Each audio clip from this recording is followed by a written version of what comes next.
also so exhausted mentally and physically from the stress of raising a child. That's why I need Michael's support so badly. I tried my best to persuade Michael to stay. I'm also enduring Thea's crying every night. Plus, I'm nearing my mental limit from exhaustion. Raising a child has traditionally been a mother's job, right? Regardless of what I do, it's none of your business, Michael said, showing slight irritation. Are you serious? How can you plan a vacation to Mexico with your sisters at a time like this? I'm just going to leave my family and wife for a short while and have some fun. Saying that, Michael grabbed his bag with a grin and hurriedly left the house. I wanted to follow him, but I could hear Thea crying from inside the room, so I couldn't move. Tears wouldn't stop flowing as I tried to process my feelings. I didn't work so hard to support a man like this. I dreamed of building a good life together as a couple. However, Michael showed no willingness to work. Moreover, he took my gold card without permission and used it without hesitation. I've reached my limit with this manipulative man. I hardened my heart and began to plan my revenge on Michael. My name is Susan Diane. I am turning 30 this year. I started my career as a new employee in a major, well-known company. I've been working there since my younger days and have continued to work hard. One day, on my way home from work, feeling tired, I stopped by a bar. There I met my current husband, Michael. He was working as a bartender behind the counter. Michael is 28, 6 years younger than me. He has a very attractive face and a friendly personality. He was someone I could easily talk to about work concerns or just chat. Gradually, visiting that bar became a part of my daily routine. Our relationship developed, and we started living together as a couple. My family was initially not in favor of my relationship with Michael.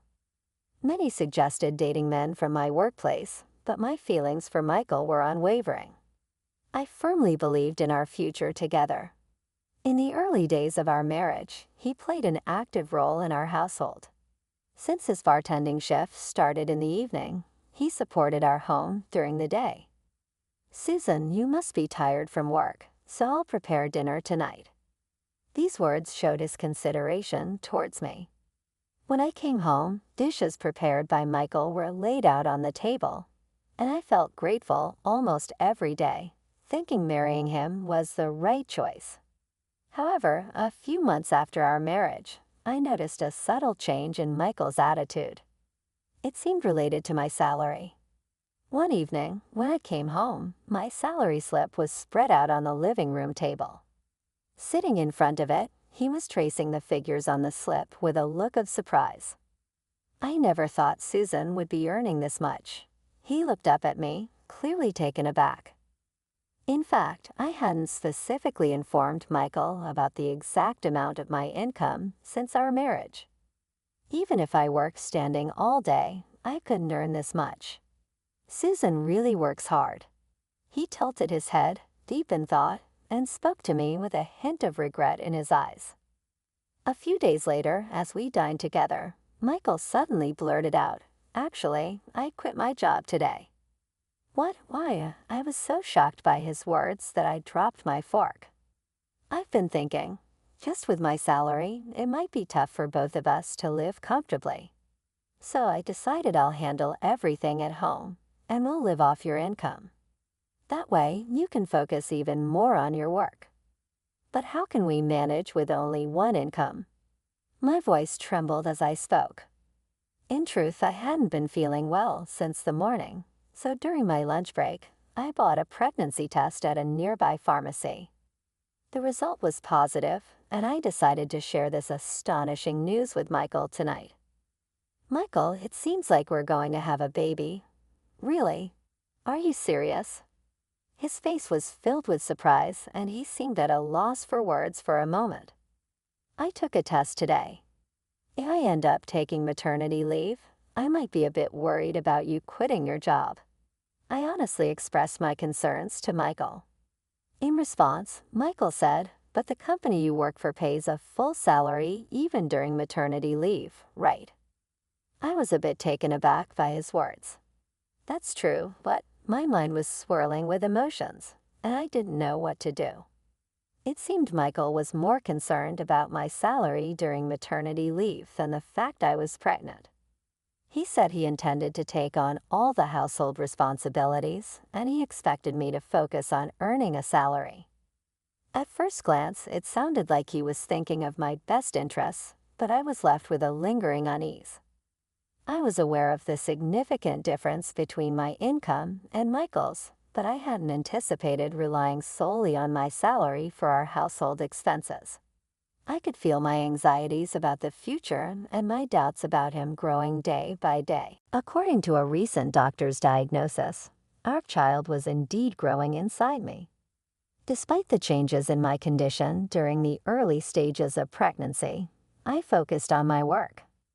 On the other hand, I felt that Michael was neglecting his responsibilities at home more than before.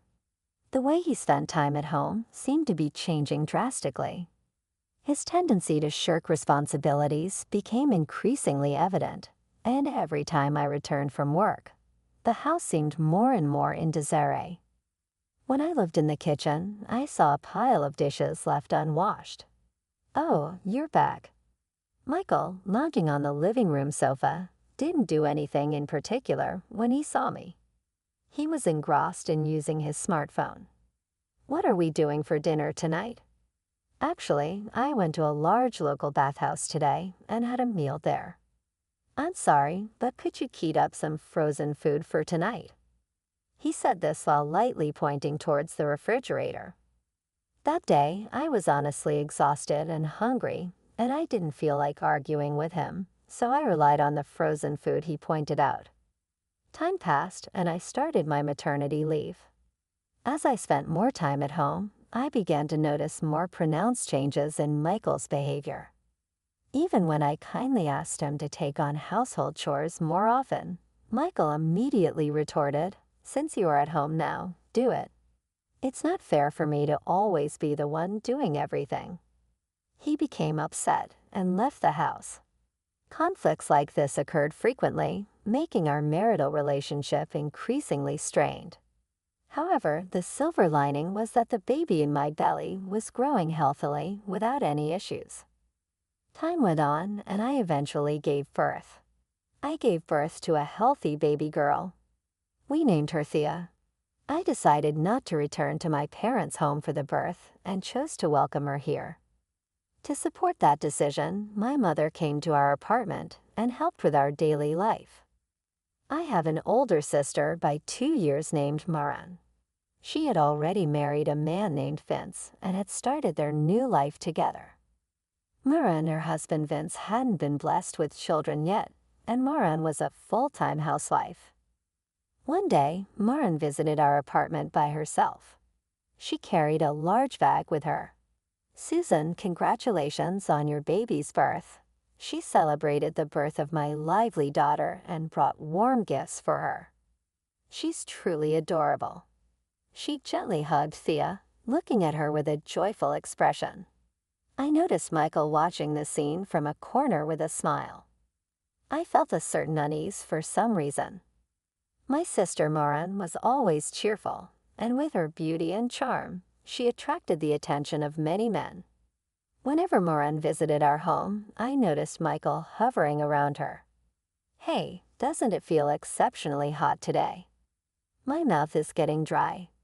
Reacting to Maran's words, Michael quickly headed to the kitchen, took out some juice from the fridge, and started pouring it into a beautiful glass. He added ice and made a refreshing drink just for her. "Maran, here you go. I've prepared a cold juice for you." "Well, thank you, Michael. I wish my husband would be as thoughtful as you." Maran finished the juice in no time. Michael watched her with a smile and kept buzzing around her. Since Thea's birth, I noticed that Maran visited more often, and every time, Michael and Maran seemed to enjoy lively conversations together.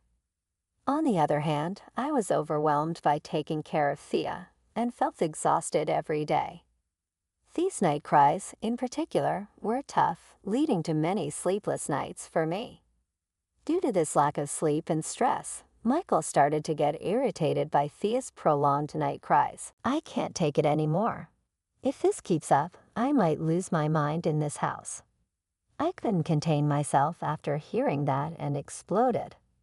If you don't like it here so much, why don't you find a job outside? You barely help around the house, and you don't take care of Thea at all. Michael shrugged his shoulders. Isn't the income during your maternity leave enough to sustain our current lifestyle? Do I really need to hustle and work outside? His eyes calmly yet sharply stared at me. From that gaze, I strongly felt that he had no intention to look for work. I couldn't believe he thought that way. Can you even imagine how much it's going to cost to raise Thea? I can't forgive a father who just skips housework and hangs out all the time. But Michael wasn't fazed by my words and began walking towards the entrance. Wait, Michael, where are you going? Michael quickly put on his shoes. I'm going to Maran's house, he replied in a low voice. I was taken aback. I couldn't believe he was heading to Maran's house because of our fight. Late into the night, I received a message on my phone from Michael. He wrote that he intended to spend that night at Maran's house. Concerned, I called Maran, and she lightly laughed, saying, "It's okay. Small spats between spouses are normal." The next day, when Michael returned home, he seemed to be organizing his things. As I approached to ask him, he said, "I'm packing for a trip." I was taken aback and exclaimed, "A trip?" My mind was in turmoil, unsure how to react. I've been really stressed these past few days, and when I confided in Maran, she suggested a short getaway. So we planned a trip all of a sudden. But where are you planning to go? To Mexico. I'm looking forward to delicious barbecue and various dishes. It's going to be a short stay of 2 nights and 3 days. I was bewildered by this and couldn't gather my thoughts. Wait, just the 2 of you? I asked, feeling a rush of anxiety. Don't worry, Vince is also joining. It's not just the 2 of us, he replied with a light chuckle. But I'm exhausted from taking care of Thea and emotionally drained. I need your help and support now more than ever. I desperately conveyed my feelings to Michael. Honestly, enduring Thea's cries every night is tough for me. And isn't it mainly the mother's role to raise the child? I can't believe you think like that. Going on a trip to Mexico with Maran and the others when things are so tough here. I'm going to refresh myself. It's important to have some personal time, even if it means leaving the family for a bit, Michael said with a smug smile, gazing coldly into my eyes. Shortly after, as he hurriedly left the room, his luggage for this short trip was set by his feet. I wanted to chase after him and talk, but I could hear Thea's pitiful cries from deep within the room, so I had no choice but to stay put. I quickly tried to contact Maran, looked for her contact information, and called her using my smartphone. Oh, I'm sorry I didn't mention this earlier, but I truly believe that taking a break is absolutely essential when things get mentally tough. So I searched for flight tickets and found some available seats to Mexico at just the right time. Vince can also take a short break, so even though it was a last-minute decision, we're going to Mexico. Oh, and my taxi is almost here, so I have to hang up now. Wait, Maran, why would you? Before I could finish my sentence, the call was disconnected. I was in shock for a moment, then began to wonder about something. Michael shouldn't really have any disposable income. How was he affording this trip to Mexico? Consumed by anxiety, I opened my wallet to check its contents. Oh no, my gold card provided by my company as an employee benefit, with all charges covered by the company, was missing. I hurriedly tried to contact Michael on his phone. Michael, you haven't taken and used my gold card without permission, have you? Actually, I borrowed it for a bit while you were in the bathroom. Right now, I'm at the exclusive Gold Card member lounge at the airport, about to enjoy some premium champagne with everyone. His reply was astonishingly calm, as if nothing was amiss. Taking my card without asking is utterly unacceptable, no matter how you look at it. I raised my voice, trembling with anger. Don't be ridiculous. We've always relied on your income to support the household. Using the gold card a little doesn't change our usual lifestyle. You're overreacting. Anyway, I'll enjoy my time here. He hung up abruptly. I was utterly devastated. Meanwhile, Thea started crying again in the next room, as if expressing her loneliness. Looking around the living room, I saw evidence of a life left in disarray, with items scattered everywhere and signs that cleaning had been abruptly stopped. Every day, I was swamped with taking care of Thea and household chores. Despite me being at my limit, Michael casually decided to take a trip to Mexico with Moran and the others. I couldn't believe what was happening. Tears streamed down my face from the anger and frustration. Then it dawned on me, I need to freeze my card. I immediately began searching for the contact details of the credit card company, but as I searched, I gradually calmed down and had an idea. What if I let him use the card on purpose for 2 days, and at the moment when he'd be in the biggest pinch, I would freeze the card? 3 days have passed since Michael and the others left for Mexico. That's when I decided to contact the card company. I requested them to temporarily freeze my gold card. Shortly after, I received a call from Michael. From his voice, I could sense that something unexpected had happened. Apparently, they were on their way to the airport with plenty of time after checking out of the hotel. Actually, we were relaxing in the special Gold Card member lounge at the Mexican airport, but suddenly we were stopped by security staff, and without any explanation, we were kicked out of the lounge. Do you have any idea what's happening? His voice was filled with confusion and anxiety. I see, but think about it, Michael. You aren't officially a Gold Card member to begin with, so isn't it only natural that you were asked to leave the lounge? I conveyed the situation calmly and clearly. Did you have something to do with the card not working? He asked, his voice a mix of shock and suspicion. Yes, I did. I responded briefly but assertively. I can't believe this. Right now, I'm being escorted to the airport security room. I'm being taken away by a security guard, he described, his voice shaking as he spoke. Well, you should have known that there would be problems using a card that it isn't in your name, right? I replied with utmost calmness. I never thought it would come to this. What if I can't return to the U.S. now? His voice was full of anxiety and impatience. I could visualize his belongings and wallet being thoroughly inspected. I couldn't help but smile imagining his situation. According to him, Moran and Vince were also being interrogated in separate rooms. Even more shockingly, the entire travel expenses for Moran and the others were also charged using my gold card. I was taken aback by this startling revelation. A little later, I received a call from Moran. Susan, what were you thinking? We are currently being interrogated at the Mexican airport. Her voice was filled with anger. Moran, I genuinely had no idea. I never imagined that you all would use my gold card to pay for the trip. Michael came to our house, desperately seeking help. Vince and I planned this trip to Mexico to distract him. Since we joined as his support, we thought it was only natural for you, as his wife, to cover the expenses. I was at a loss for words. I was shocked that Moran saw this as a given. It seems that Moran also used my card for shopping and dining while abroad.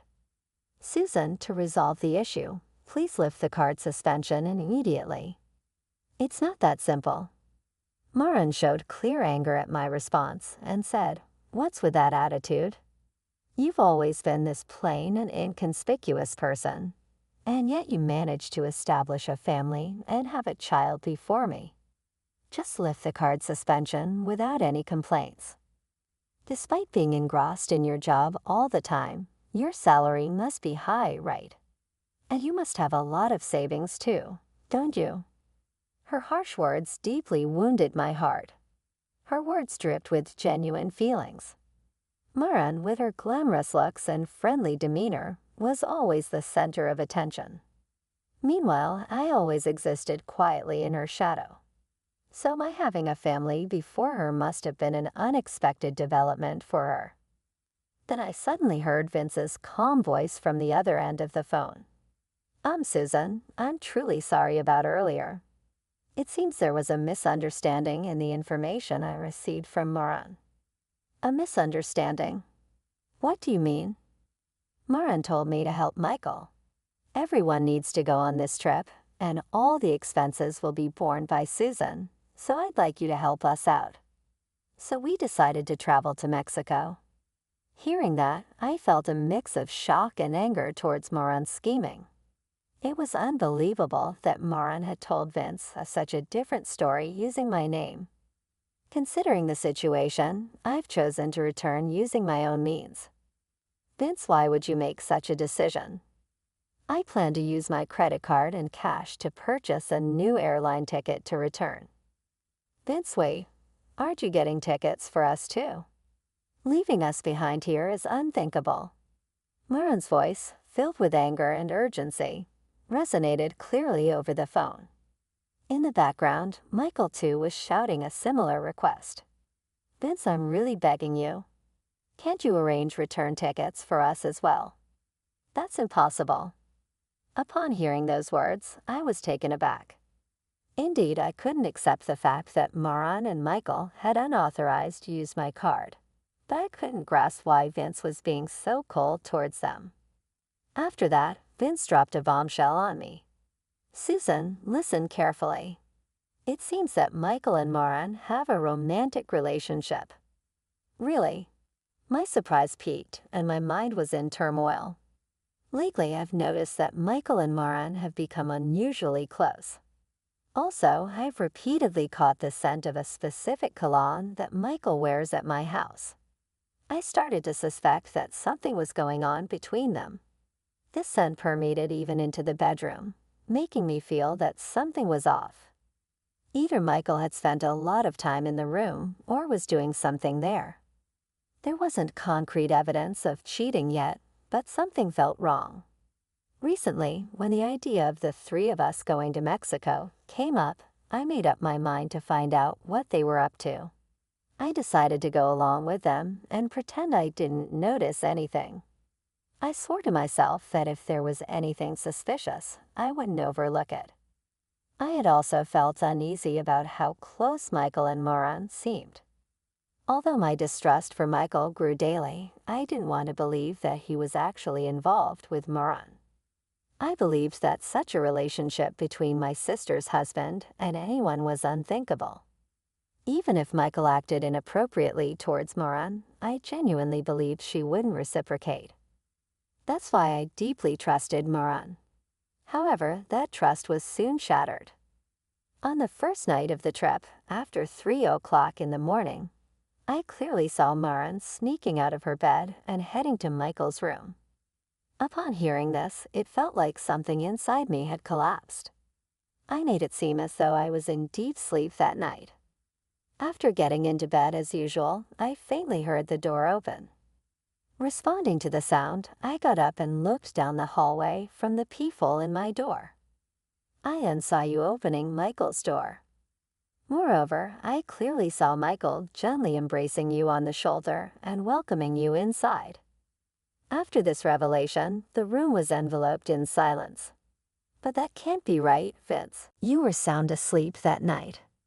Proof of that is how loudly you were snoring. And there's no reason for me to go to another room." Maran's voice trembled slightly, and she seemed unable to hide her anxiety. That loud snoring was part of my plan. I pretended to be in a deep sleep to observe your actions, and though I hoped I was wrong, I saw you heading to Michael's room. Maran seemed to be thinking of an excuse but remained silent. Though you are in-laws, the fact that Michael often visits our house and every time you greet him with especially vibrant makeup and a beaming smile honestly just felt unnatural to me. Did you think I wouldn't feel anything after learning this truth? That was a huge mistake. After these strong words, the faces of Moran and Michael went pale in front of an infuriated Vince. Both stood speechless. About an hour after you snuck out, you came back and laid down next to me as if nothing had happened. I can't believe you have such a relationship with your brother-in-law. Moreover, on the second night, you secretly left the room and didn't return for about 2 hours. Did you think I hadn't noticed the first night and felt at ease? Actually, I was there. There was a hint of surprise and a slight tremor in her voice. I was just pretending to be sound asleep during this trip, right next to me, and with my brother-in-law, all people. How could you do something like that? Michael, you're being too irresponsible. Vince, to be honest, we carefully chose his words, but a solid excuse didn't come out. Susan, I've made up my mind. I will arrange my own flight ticket and plan to return to the U.S. I will leave these two in Mexico. What do you think? Yes, I also think that's best. Michael, Mary, and both of you should start a new life in Mexico, and there's no need for either of you to come back to the U.S. I think that's the best choice. I responded. Carly, with a smile, said, Michael, please, at least help with the flight costs. I'm really stuck here. I'm begging you.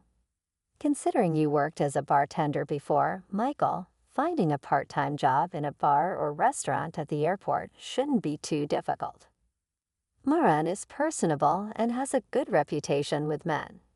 Perhaps she can excel as PR staff for some establishments.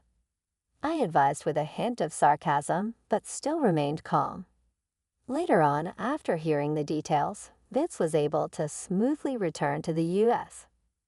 During that time, Vince and I came up with a specific plan and started executing the necessary steps to carry it out.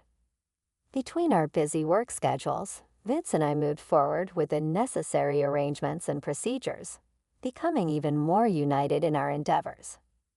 On the other hand, we received information that a distressed Michael and Moran managed to find a way to return to the U.S. with the support of their respective families. A few days later, I received an unexpected call from Michael on my cell phone.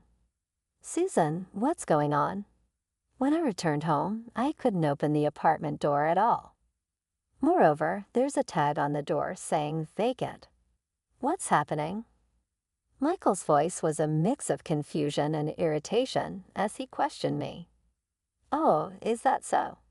I terminated that apartment lease. What? How?